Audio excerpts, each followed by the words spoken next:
8h18, on n'est pas forcément d'accord ce matin avec Éric Zemmour. Bonjour Éric. Bonjour. Alors le ministre de la Justice a annoncé un plan étalé sur plusieurs années de construction des prisons.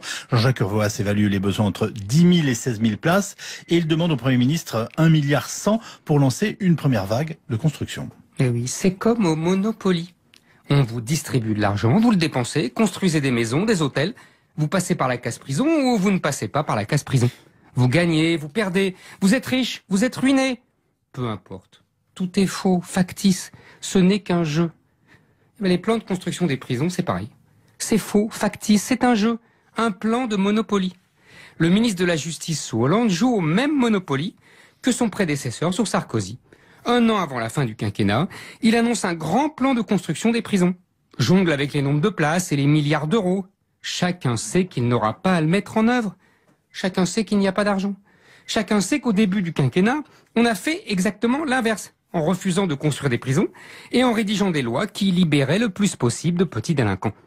Sous Sarkozy, la bonne fée s'appelait Rachida Dati et sous Hollande, Christiane Taubira.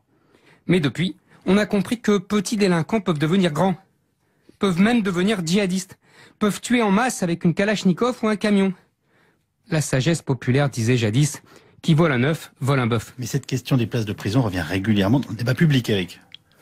Eh oui, depuis des années, le nombre de places en France stagne à 60 000.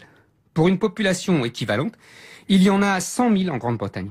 Si la France s'alignait sur le modèle américain et son ratio de places de prison par tête d'habitant, il y aurait 400 000 places de prison.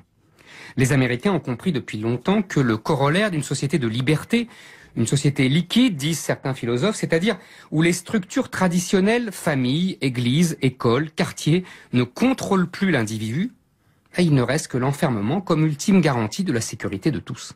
Les Américains ont compris que dans un monde où les frontières ont été quasiment abolies, l'appareil répressif devait monter en puissance. Et les Américains ont compris qu'une société multiculturelle était multiviolente. Mais les Français préfèrent dauber sur les armes américaines en vente libre, voir la paille dans l'œil du voisin plutôt que la poutre dans le sien.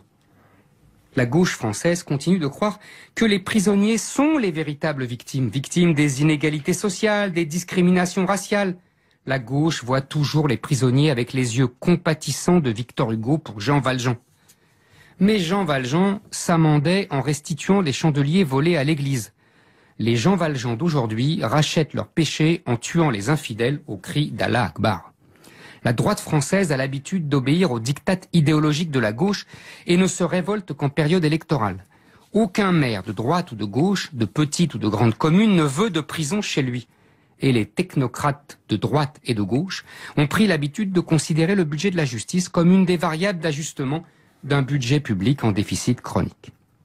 Ce plan de construction des prisons vivra donc ce qu'ont vécu ceux de ses prédécesseurs. Il vivra ce que vivent les roses l'espace d'un matin. Éric Zemmour.